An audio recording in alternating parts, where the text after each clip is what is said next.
Hey, welcome back to another episode of Coffee Chat with Matt. I'm out here in our greenhouse, and this is the time of year that I'm starting to bring home all of my tropical plants and putting together container combos on the patio, and we've got some hanging basket out front.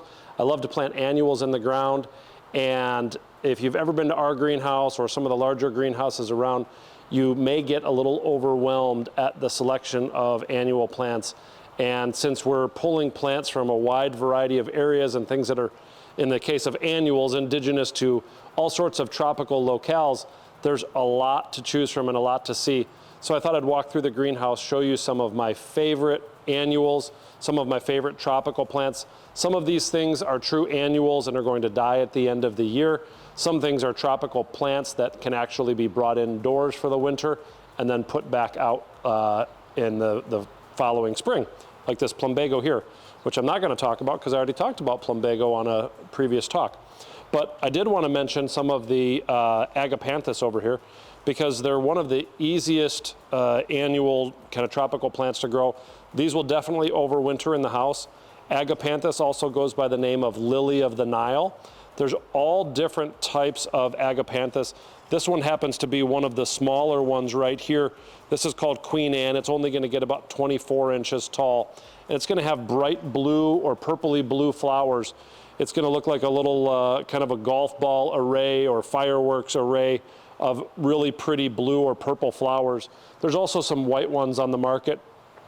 Some have very wide leaf blades. Some get quite a bit taller. Some, like Baby Pete, stays really small, but they're all lovely. The hummingbirds do like them, as do the bumblebees. Full sun to part shade, pretty easy to grow plant, and great in a container all by itself, great in a container with other plant material, and would certainly do really well in the ground also. But again, if you leave it in the ground, it's going to die over the winter here in zone 5. But if you were somewhere much further south, it would be a perennial plant or even a tropical plant. We'll keep moving over here. This is a fun plant that I've been trying to get my hands on for the last couple of years. It's an Australian plant called kangaroo paws, and it's got these really cool kind of fuzzy flowers up here at the top that are really bright pink, in this case, when they're still closed, and then they open to these very small yellow flowers. I'll kind of try to hold that still, and you can sort of see what it looks like when the flower opens up. But this is a great drought-tolerant plant. Being from Australia, this likes the heat. It likes drier soils. Definitely one that you're going to want to watch the water when you water it. You're not going to want to overwater this plant. It takes a lot of water, but very infrequently. So when you water it, you want to soak it, let it run through the bottom of the pot, and then allow it to dry out for a week or 10 days. If you are planting this in a container with other plant material, you're going to want to make sure that you use other heat and drought-tolerant annuals. You're not going to want to put this with a more water-loving species, and they're just not going to combine very well.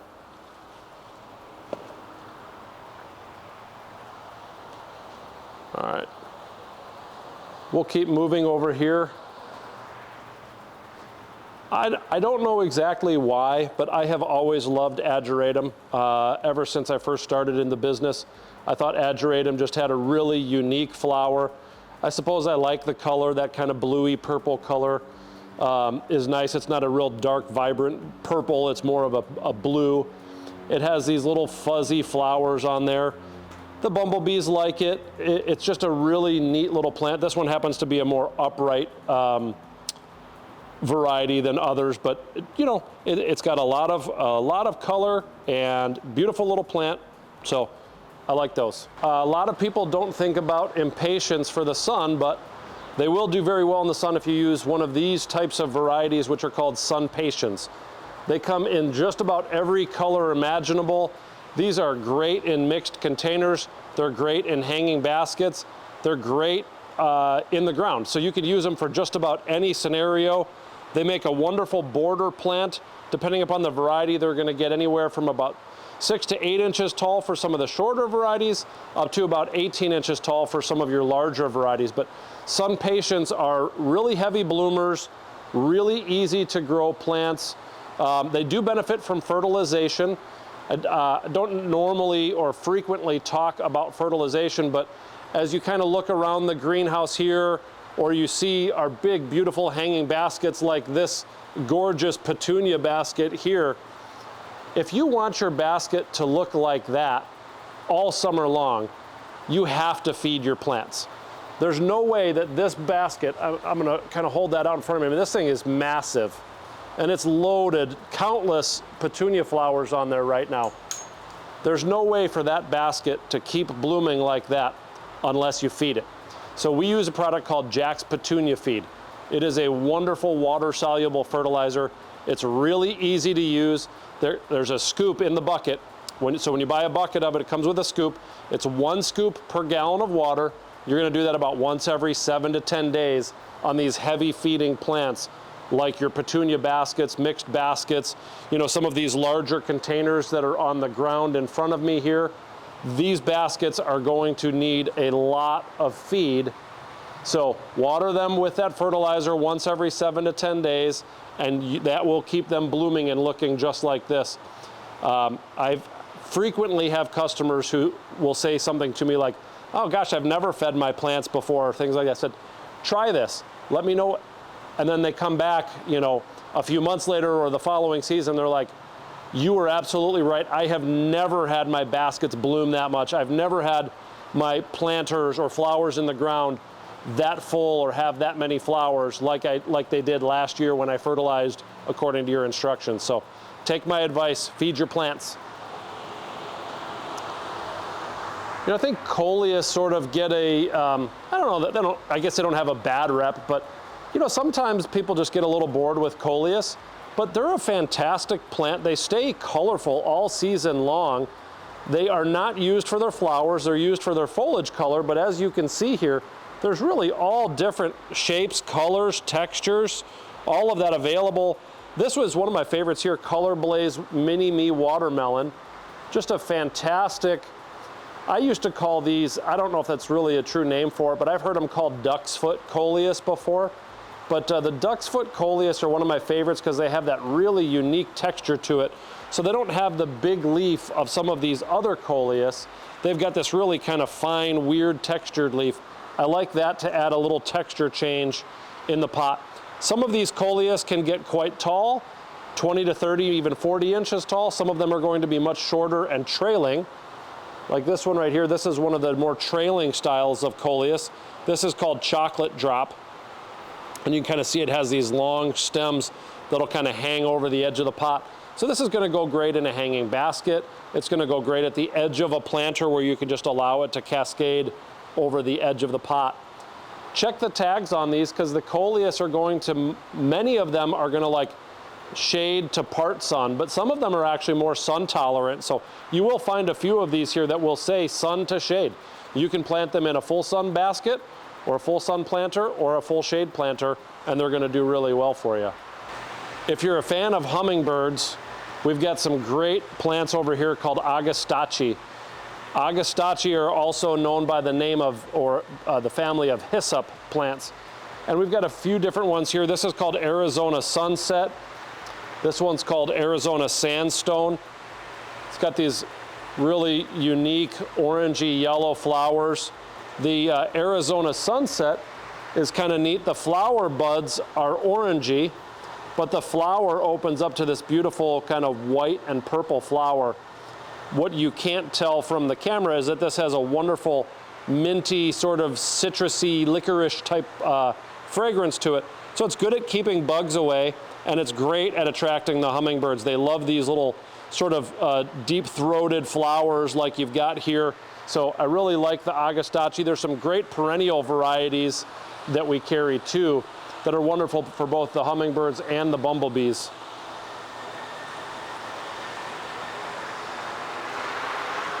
If you're looking for drought-tolerant plant material, look no further than the Lantana. So in some parts of the country, the coast, Carolinas, etc., the Lantana are perennials. They're almost shrubs. They're big, massive plants. They're an annual here in Zone 5, so they absolutely are going to die over the winter. However, they are going to get nice and big, bloom like crazy. They do not require any deadheading. So deadheading is the process of trimming off the dead flowers to get it to rebloom again. These you can just let go.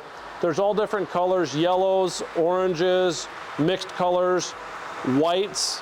So lots of colors to choose from. There's even some kind of pinky purple ones. So great for that hot, dry spot. I used to do these at home next to my driveway at our previous home. I had this nice area that was about 6 by 4, and I'd only put about 5, 6 plants in there, maybe 7 plants, kind of staggered to fill the space, and just let them go and get big. And each plant would get about this big across by the end of the summer, and just loaded with flowers. All of the hummingbirds love them. It's a great pollinator plant, and a really easy to grow plant. Also tends to be really rabbit and deer resistant. It has kind of a rough textured leaf, sort of a minty fragrance to it. Definitely something that the animals tend to stay away from. If you haven't figured out by now, I love weird and unique plants.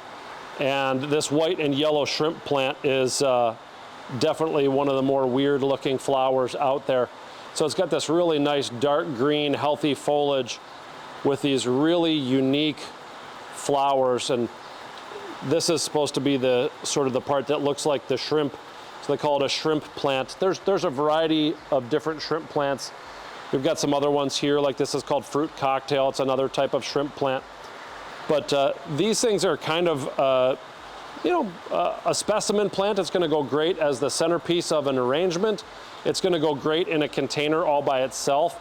It requires full sun and is going to get around 18 to 24 inches tall. And it flowers pretty freely throughout the summer. So these flowers last a long time. As the flower matures, these white parts are going to fall off, but then inside there, you're going to see there's some new ones. And so they just kind of keep working their way up the flower stalk until it's all the way done.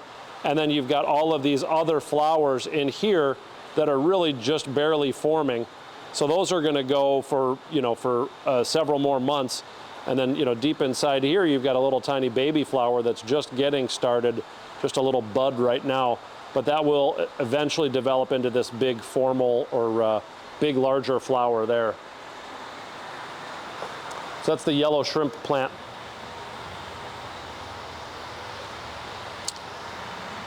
This whole table over here is another great drought-tolerant, big space filler, deer and rabbit resistant plant, similar to what I was talking about with Lantana. And these are called Verbena or Superbenas.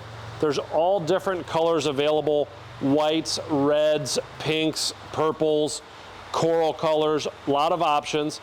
These are going to bloom until very hard frost. I do these in the ground at home every year. I put some down by my mailbox. I put some near the patio. I put them in, I give them a couple waterings to get them established. Once established, I rarely water the verbena at all. They're another self-cleaning plant. You don't have to deadhead them at all. Just put them in, let them go. I do try to fertilize periodically because they do bloom a lot. The hummingbirds like these, although it's not their favorite. They generally will visit it, check it out a little bit, and then continue on. So not their favorite, but great plant. The butterflies definitely like it. And there's some other neat varieties of verbena like this one right here. This is called Meteor Showers.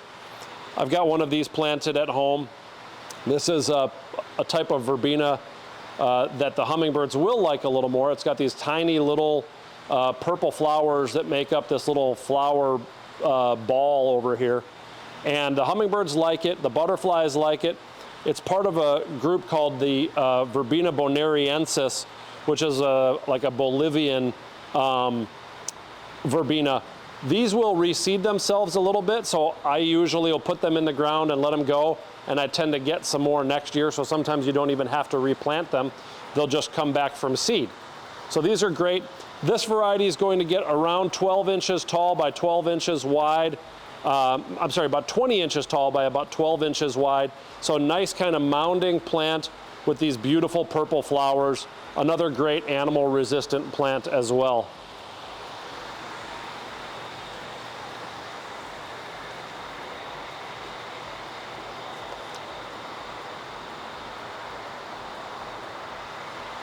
It's hard to talk about annuals without stopping by the Salvia table.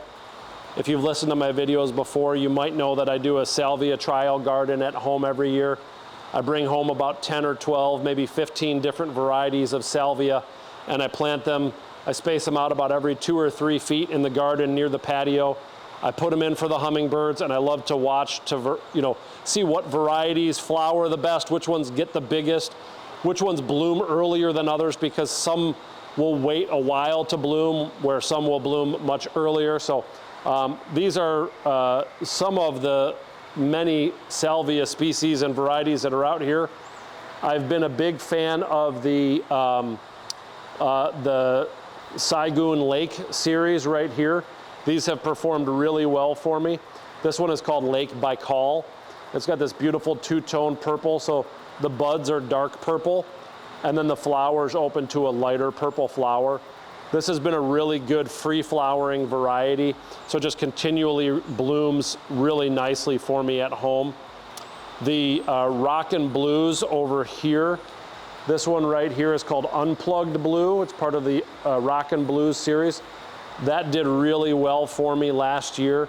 Definitely a more compact plant with a different flower style than the Baikal Lake that I just showed you.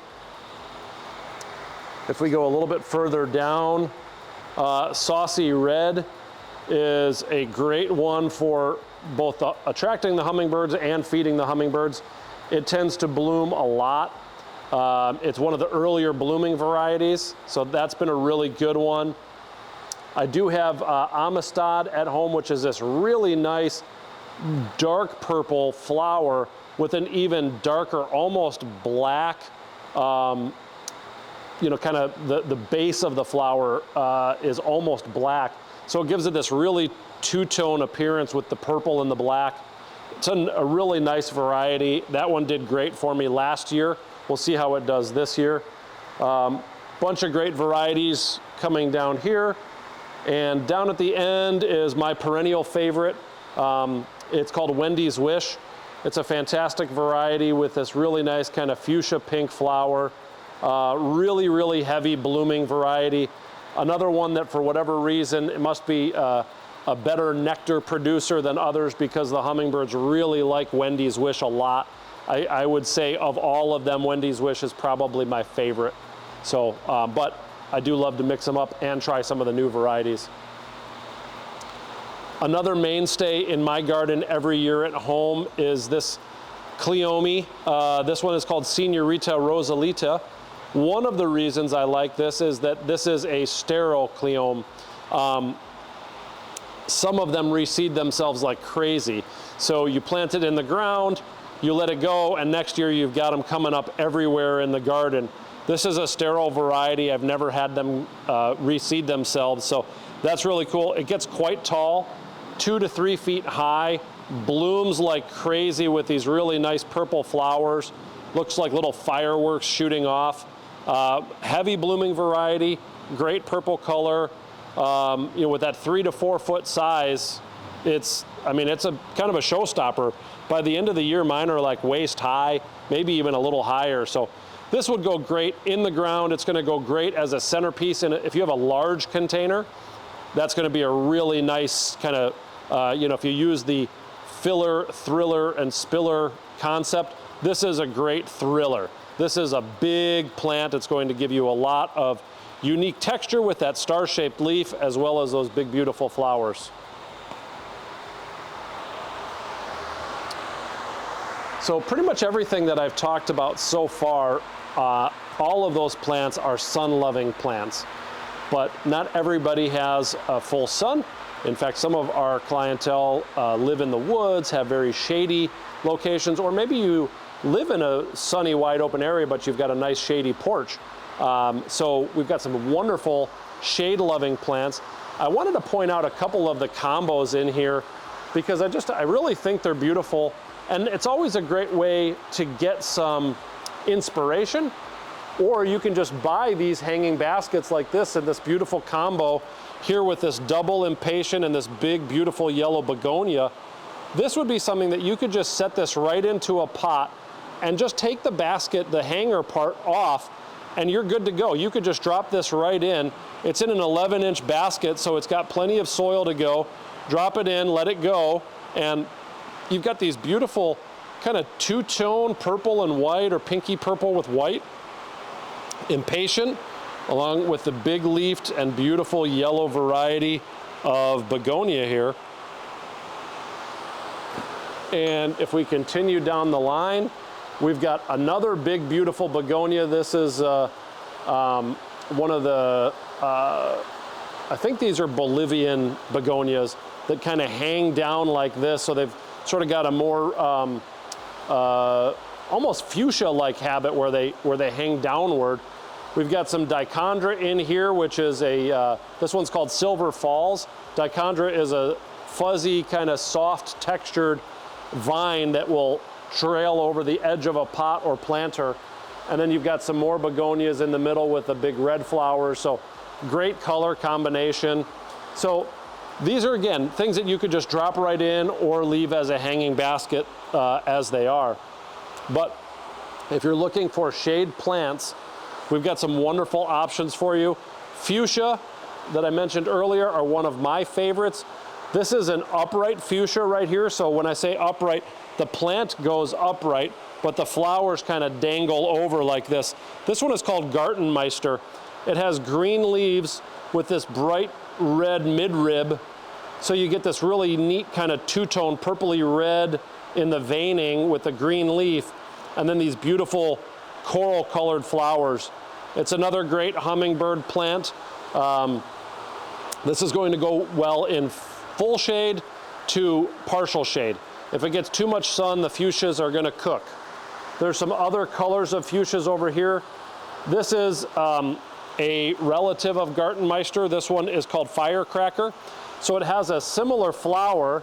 See if I can find some that are open. Well, none are fully open, but the flower is going to be similar to that of Gartenmeister.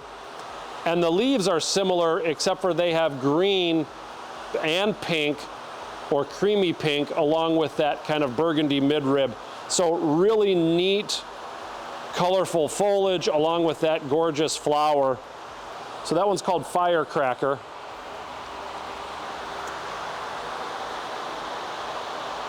And then this is the one that I fell in love with 20-something years ago. This is called Dollar Princess. Beautiful dark purple center with a kind of a pink back. They start off and look like little balloons or little ornaments on the plant, and then it'll open up to this upside down kind of flower. Another great hummingbird attracting plant. I do this in a hanging basket at home every year. I love it. So some great varieties of fuchsia. Don't sleep on the tropical ferns. There are some really great tropical ferns that will add color and texture and interest, especially to your mixed containers, but you could absolutely put one of these in a pot all by itself, especially some of these really more unique ones like this. This is an asparagus fern here. This is not, it does not flower. That's just something that fell from above. So asparagus fern would go great in a pot all by itself, out on the patio or whatever in a shady area. That's going to look lovely. The variegated silver ribbon fern with the beautiful green and white. I've done this at home with in a mixed container with a fuchsia and a begonia, and that was a wonderful combination. I did that a couple years ago. Actually, I did it a couple years in a row because I liked it so much. We've got some great maidenhair ferns with that beautiful little texture to it. You know, fine textured plants are going to look wonderful in a mixed container. And then you've got some of these really unique ones. This is called Living Lace. And it's got that beautiful, almost looks artificial. It's blue and green and gray and has a really unique ruffled leaf texture. Again, this is going to be great all by itself in a pot on your patio or even in the house. Ferns are great house plants, especially if you can keep the humidity up for them, or they're going to do really well in a mixed container. If you look at some of these containers that we have on the ground down here, you can see we've got ferns mixed in with them. So in this case, we've got Tyrinia, looks like Kimberly queen fern, along with a double impatient in the back. Over here, we've got a mix with ivy, fuchsia, double impatiens, begonias, and a tropical fern over there. So a lot of texture, a lot of options for the shade. If we head right over here, you can see another beautiful planted arrangement that we've got. These are ready to go out on the patio. Got this beautiful Racapulco double impatient, one of these trailing coleus that I was mentioning earlier. Nice and simple, but tons of color and really, really easy to grow. Again, this is going to require no deadheading. If you get a big mushy flower, you can pick that off. Otherwise, they just fall off and it'll just continue to rebloom. And the coleus is colorful all summer long. You're not waiting for blooms on that. Continuing on with the fuchsia, this is technically a different type of fuchsia. This is called a Cape fuchsia. And this is, in some parts of the country, this is a perennial. We're just outside of its hardiness zone. So it's really like a zone 6 hardy plant. I actually have put one of these in the ground at home. I'm gonna see if it will come back. I put it in a protected shady location near my house foundation. Oftentimes near the foundation, the ground tends to be a little warmer than it does out away from the house. So I'm gonna see if this will come back. But it's got these beautiful hanging flowers from end of May all the way through frost. So long bloom time, neat plant with burgundy stems, pink, kind of orangey pink flowers that will hang down. Another great hummingbird plant. So another great hummingbird plant. You can grow that as a tropical plant or as an annual. It's gonna go great in a container. It's gonna go great in the ground. So we'll see if mine comes back. I'm hoping that it does. Down this side of the table over here, we've got some beautiful bounce impatiens, which are resistant to, there's a disease that impatiens can get. It's called downy mildew. These are downy mildew resistant impatiens. We've got double impatiens. I showed you that big container that had the Racapulco, double impatiens in there, and got a couple of great ones here. This is Racapulco Rose, and this is Racapulco Coral Reef. These are great part shade to full shade plants, almost carnation or rose-like flowers. Great color options you can kind of see down the table here, but what a wonderful plant to brighten up a shady location. This one over here is called Tropical Shades and has this beautiful kind of coral pink color to it, almost with just a tinge of orange in there. You can just kind of see some of that kind of peachy pink or orangey pink in there. Really neat. That's the Tropical Shades Racapulco. And then on the bounce impatient side of the table, you've got some great ones here like this one. This is called Pink Flame. That's probably not the best example. Here's a better one. Pink Flame has this two-tone, so you get the lighter pink with the more fuchsia-y pink down the center. Got some brighter ones, like this right here. This is Bounce Cherry.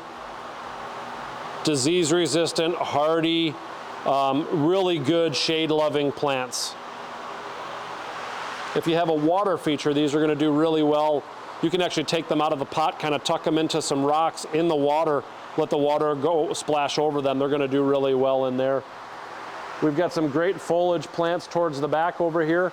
Some of the various Tradescantias and Plectranthus. Trailing Plectranthus right here with that beautiful green and yellowy green leaf. So purple passion plant with that big fuzzy texture. Got some wonderful choices that are going to give you that color and texture that you're looking for in the patio. But there's, I mean, honestly, we didn't even scratch the surface here. There's a whole section of tropical plants that we could talk about.